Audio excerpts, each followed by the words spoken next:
Canola oil, हमने एक video बनाई थी देसी घी कि वो जहरों का तिर्याक है। अच्छा, उसमें आपने दूसरे ऑयल जो थे उनके बारे में बताया था कि वो इसके मुताबिक कैनोला भी सरसों का लाया है। आओ हाँ, ये सरसों कैनोला भी है, सरसों की किस्म है, सरसों ही समझ लो। ठीक है। तो कोई भी तेल, जिन्ने भी तेल ना देसी घ्यो तो हट के ये सारे नबाती तेल है। घ्यो देसी घ्यो का मुकाबला नहीं कर पाते। जैतून का जिक्र कुरान मजीद च भी आया है, तो वह अपना मकाम एक। इस तरह ही बदाम रोगन हैगा, वह भी चखनाई है, लेकिन देसी घ्यो के मुकाबले च नहीं है। वो हैवानी है, ये नबाती ने। फायदे इन्हों के अपनी अपनी जगह पर हैं।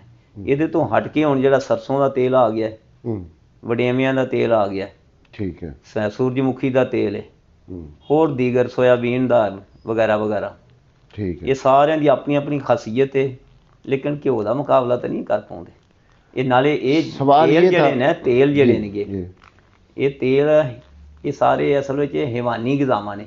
जिन्हें तोरिए छोरिए सरसों वगैरह ना सब्जियां, ये हैवानी गिज़ावां ने। हैवानात खान उधरों सानू आवे। ये जिहड़ा असीं तेल कढ़ के इस्तेमाल करने इस तरह, कुछ बंदियां वास्ते फायदामंद है, उन्हां बंदियां वास्ते जिहड़े बलगमी मिजाज ने, ठीक है, जिन्हां दा रेशा बलगम हैगा, या जिन्हां नूं शूगर है उन्हां वास्ते बेहतरीन है। जिन्हां नूं असली शूगर है, ठीक है, उन्हां वास्ते ठीक है, वो खा लैण। जिस तरह असीं भुन्नियां मछली नूं भुनने आ, पकौड़े कढ़ने आ, या कोई इस तरह तलियां होईयां चीज़ां ने, उन्हां वास्ते इहदे वास्ते बेहतरीन है, कढ़ लैण, इस्तेमाल कर सकते हैं। यानी ये कैनोला ऑयल जो है इसको खाने के लिए इस्तेमाल किया जा सकता है, सालन वगैरह किया जा सकता है।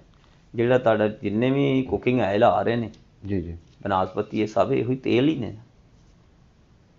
ਇਹੋ ਚੀਜ਼ਾਂ ਦੇ ਵਿੱਚੋਂ ਜਦੋਂ ਹਾਈਡਰੋਜਨ ਗੁਜ਼ਾਰ ਦਿੰਦੇ ਨੇ ਵਿੱਚੋਂ ਦੀ, ਇਹਦੇ ਵਿੱਚ ਕੋਈ ਐਸਾ ਕੋਈ ਐਂਜ਼ਾਈਮ ਰੱਖ ਕੇ, ਕੈਟਾਲਿਸਟ ਰੱਖ ਕੇ, ਤੇ ਜਦੋਂ ਹਾਈਡਰੋਜਨ ਗੁਜ਼ਾਰਦੇ ਹੋ ਘਿਓ ਬਣ ਜਾਂਦਾ। ਅਗਰ ਉਹ ਉਸ ਤਰ੍ਹਾਂ ਹਾਈਡਰੋਜਨ ਗੁਜ਼ਾਰਦੇ ਨੇ ਤੇ ਉਹ ਆਪਣਾ ਤੇਲ ਦੀ ਸ਼ਕਲ 'ਚ ਰਹਿ ਜਾਂਦਾ। ਤੇ ਇਹ ਵੀ ਇਹਨਾਂ ਕਿ ਇਵੇਂ ਹੀ ਦਿੱਤਾ ਜੀ, ਤੇਲ ਜਿਹੜਾ ਜਿਸ ਤਰ੍ਹਾਂ ਬਾਹਰ ਨਹੀਂ ਜੰਮਦਾ ਅੰਦਰ ਵੀ ਨਹੀਂ ਜੰਮਦਾ, ਸਭ ਝੂਠ ਹੈ। ਅੰਦਰ ਦੇ ਪ੍ਰੋਸੈਸ ਹੀ ਵੱਖਰੇ ਨੇ। ਅੰਦਰ ਤੇ ਦੋਵੇਂ ਪ੍ਰੋਸੈਸ ਹੁੰਦੇ। ਵੱਡੀ ਵੱਡੀ ਅਸੀਂ ਮੋਟੀ ਗ਼ਜ਼ਾ ਖਾਂਦੇ, ਦੰਦ ਪੀਸ ਕੇ ਬਰੀਕ ਕਰਦੇ ਹਾਂ, ਮੈਦਾ ਹੋਰ ਪੀਸ ਕੇ ਬਰੀਕ ਕਰਦਾ, ਆਟਾ ਹੋਰ ਬਰੀਕ ਪੀਸ ਕਰਦੀਆਂ। ਫਿਰ ਇੱਥੇ ਪੀਸਦੇ ਬਰੀਕ ਕਰਦੇ ਨਹੀਂ, ਬਲਕਿ ਨਵੇਂ ਕੈਮੀਕਲ ਬਣਦੇ ਨੇ, ਨਵੇਂ ਮਰਕਬਾਤ ਬਣਦੇ ਨੇ। ਪਹਿਲੇ ਮਰਕਬਾਤ ਟੁੱਟਦੇ ਨੇ, ਫਿਰ ਅਗਲੀ ਜਗ੍ਹਾ 'ਤੇ ਮੈਦੇ 'ਚ ਜਾ ਕੇ ਹੋਰ ਮਰਕਬਾਤ ਬਣਨੇ ਵੀ ਨੇ ਅਤੇ ਟੁੱਟਣੇ ਵੀ ਨੇ। ਜਿਹੜੇ ਮੂੰਹ 'ਚ ਤੋੜ ਦਿੱਤੇ ਨੇ ਨਾ ਦੰਦਾਂ ਨੇ, ਅਤੇ ਇੱਥੇ ਤੋੜ ਕੇ ਨਵੇਂ ਵੀ ਬਣਾ ਦਿੱਤੇ ਨੇ। ਠੀਕ ਹੈ। ਫਿਰ ਉਹਨਾਂ ਮੈਦੇ ਜਾਣਾ, ਇੱਥੇ ਉਹ ਪਹਿਲੇ ਟੁੱਟ ਜਾਣੇ, ਨਵੇਂ ਬਣ ਜਾਣੇ, ਉਸ ਕੈਟਾਗਰੀ ਦੇ ਜਿਹੜੇ ਉਸ ਲੈਵਲ 'ਤੇ ਜਾਣੇ। ਆਂਤਾਂ ਨੇ ਹੋਰ ਤੋੜ ਦੇਣੇ। ਯਾਨੀ ਤਮੀਰ ਤਖਰੀਬ ਦਾ ਕੰਮ ਮਸਲਸਲ ਚੱਲਦਾ ਹੈ, ਅਤੇ ਉਹ ਤਾਂ ਉੱਥੇ ਵੱਖਰੇ ਵੱਖਰੇ ਬਣ ਜਾਣੇ। ਯਾਨੀ ਉਹਨਾਂ ਦਾ ਇਮੇਜ ਜਿਹੜਾ ਹੈ ਨਾ ਕਿ ਇਹ ਤੇਲ ਜਿਹੜਾ ਅੰਦਰ ਜੰਮਦਾ ਨਹੀਂ ਹੈਗਾ, ਇਹ ਸਾਰੇ ਵੇਚਣ ਦੇ ਢੰਗ ਨੇ। कोल्हू से निकला हुआ तेल जो कोल्हू से निकलवा लेते हैं, कोल्हू से, हाँ तो इस्तेमाल किया जा सकता है।